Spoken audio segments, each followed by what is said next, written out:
Switch it.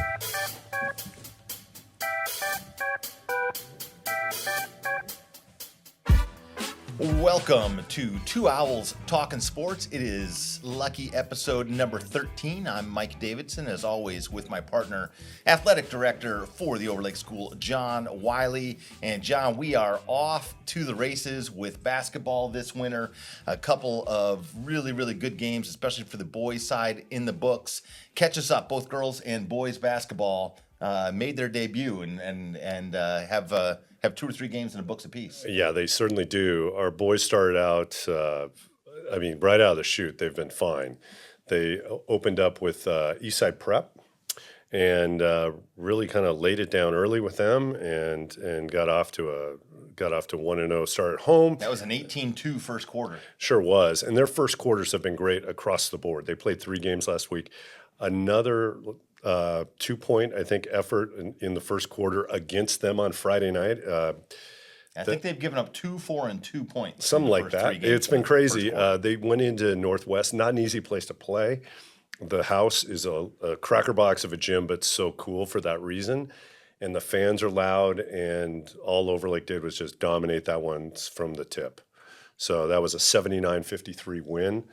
And then rolling into a back-to-back, they saw the Friday Harbor Wolverines come to town, and really, whatever they did offensively the night before, putting up 79 points with, 11 different scorers, they did defensively against Friday Harbor. They held them to a school record 2 points in the first half to go on to a 47-16 win. So a lot of great stories, but more than anything, they're 3-0.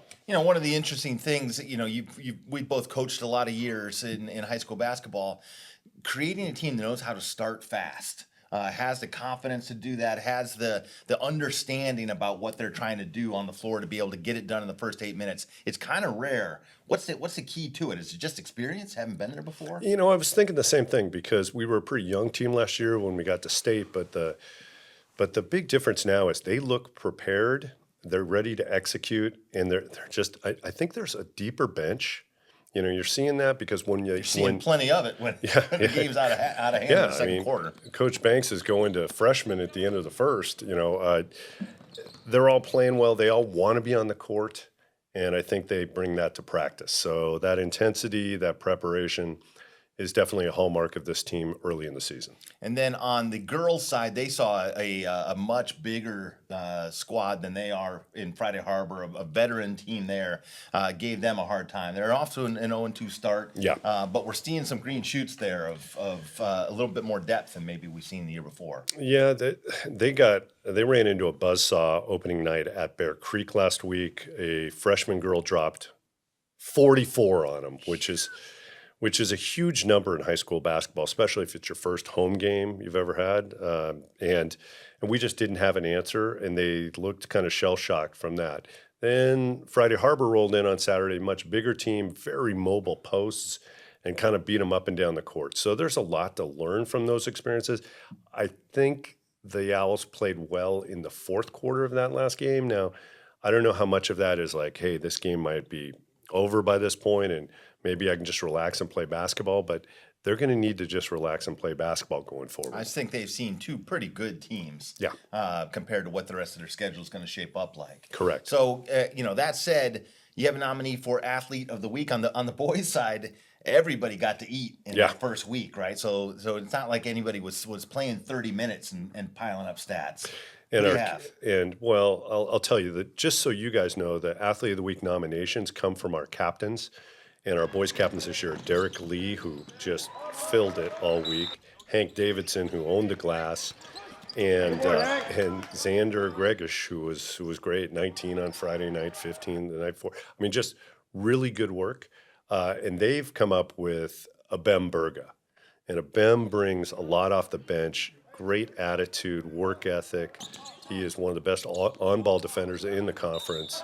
And he knocked down some threes along the way and lit up the student section. All right, so it is Berga time here on TOTS.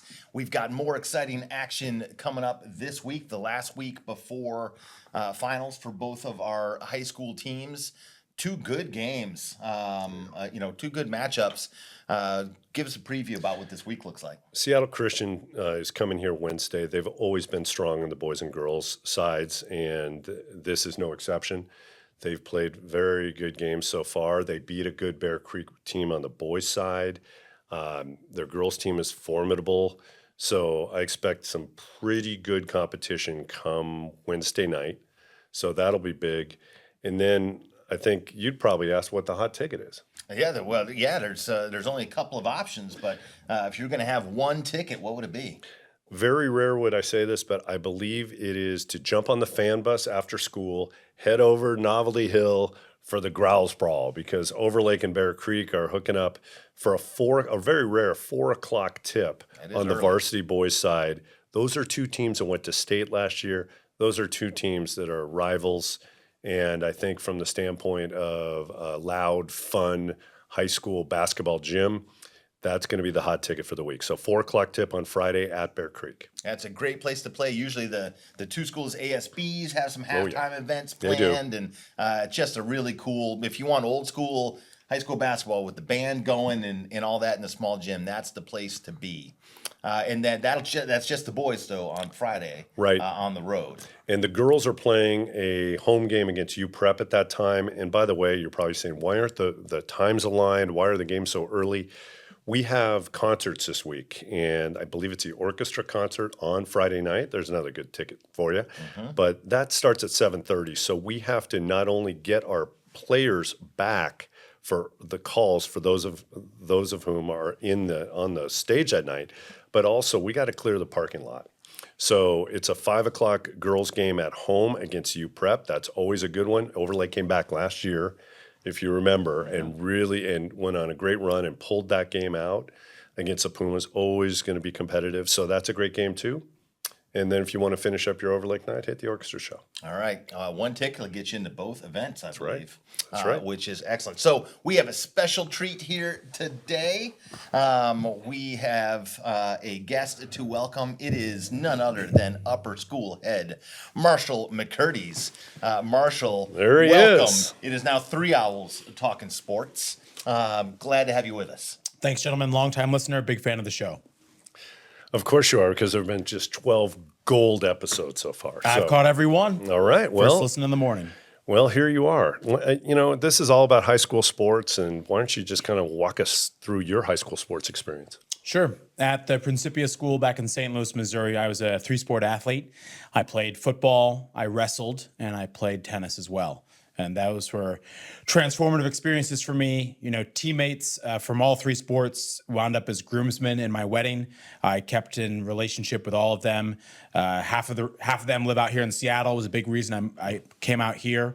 And the lessons I learned as a high school athlete, the grit, the determination, most importantly, the character was what it was all about. I had coaches who preached that every single day. And I'll admit, my high school football team was not something to write home about. We were not super good. We had graduated 18 seniors. And so by the time we took the reins on there, we had a lot of students who had never started a game before. And so that was a long season, but that was one of the most fun seasons I had ever had because of the friendships I made along the way. And why don't you tell us what that looks like? I mean, we all would love to sit here and go, hey, every season we go to state or we win a state title, and we certainly are lucky enough to be at a place where we have some great achievements like that. But what's it like as an accomplished athlete to be in a team situation that the ball doesn't always bounce your way? Yeah, what you really have to evaluate is the amount of time that you spend playing the game in an actual contest is very small relative to the amount of time you spend in practices, on the bus, and at dinners, in a relationship. And so what you realize is the majority of your time is not actually spent in the wins and loss column. It's actually spent with the relationships and the people. And so when you've got a great group of people that you love to be with, some of your closest friends are there, the outcome of the game, sure, it matters, but it becomes a whole lot less of a sting when you're doing it with people that you love. And you end up focusing on highlights and amazing moments from your career, your teams. You find small victories in big games. And even though you might not be lighting up the scoreboard every time or winning all the games you'd like to, you still end up having a phenomenal season because it's based on the relationships, and those only get stronger as the season goes. And the last one I want to ask, Marshall, and I appreciate you being here. You've now been here 4 or 5? 5 years. 5 years. And if you don't know, Marshall is our upper school head, and he's very kind enough to join us today because I'm sure he's got meetings out his door. Bottom line, you've seen enough of Overlake Athletics. You've been a coach in 2 of our programs. Mm-hmm. What do you like about it? What do you look forward to going forward with the program? I think what makes Overlake Athletics really unique is the continued emphasis on character. You don't find a lot of schools that lead with that in that capacity, and that's true here at Overlake for every sport, regardless of level. As a JV tennis coach, I was preaching character. As a varsity lacrosse coach, I was preaching character. As a hoop league basketball coach, I was preaching character to kids about their effort, their attitude, their hustle, their ability to show up on time. All of those elements matter. And we know that those are skills that you have to have for life. Those transfer throughout all, not just into the classroom, but really beyond. And those are the schools that employers are looking for. Those are the schools, the qualities that people in relationships are looking for. And so that's just an opportunity to hammer those. And so I think Overlake does a fantastic job of really working to bring those home and makes it the focal point of the program. Appreciate you saying that. Mike? All right, Marshall, I'm going to have you help settle a couple of debates that John and I have had in this young basketball season. These are examples that may or may not be drawn from the first 3 games of the boys' season. Sure. Example number 1, scenario, you're up 20 points plus. What's the percentage that you have to believe you are likely to actually get a dunk to go and not get yourself front rimmed before you would clear yourself for takeoff and go have a go at it? 50%? Oh, it's definitely got to be higher than that. First of all, let me just say, Mike, I can't think of a more embarrassing situation to be in. Precisely. I would never put myself in that situation as a high school and as a college athlete as well. I would never take that chance. I would have to have made that dunk, hundreds of times before putting that out there in prime time, because there's video footage of that. I wouldn't want that to surface at any time. I would want to make sure I had that thing locked in. And, let there be no doubt that anybody would ever challenge my ability to dunk a ball. 12-3 video, actually. Yeah. And then second, if for some reason you ended up deciding to shoot on the wrong basket, is it better or worse? First of all, that's pretty bad. Sure. Right? But do you make it better or worse if you also brick the lay-in? Ooh, wow. Yeah, I can't even begin to imagine being in a situation like that, because that would suggest that you've, 1, lost situational awareness of what you're doing in the game, which shows a lack of focus, and 2, a fundamental problem with technique and fundamentals because you bricked a layup. I would say that maybe bricking it is a little bit better because maybe you can try to play it off as if, hey, I realized halfway up that I was doing something wrong. I got to adjust my angle. But the only way that's really going to play off is if you actually make the adjustment, because otherwise it looked like you were wrong twice. So shooting on the wrong hoop and scoring on the wrong hoop, 2 different levels. 2 different levels. Yeah, both equally bad. Oddly enough, better to brick the lay-in. So there you have it. 2 debates settled here on Tots. That's a veteran right there. Yep. So, Marshall, thank you for joining us. We'll see you in the gym and hopefully on a future episode. Absolutely. And that will do it for us in episode 13. I'm Mike Davidson with my partner John Wiley and special guest Marshall McCurties on 2 Owls Talking Sports.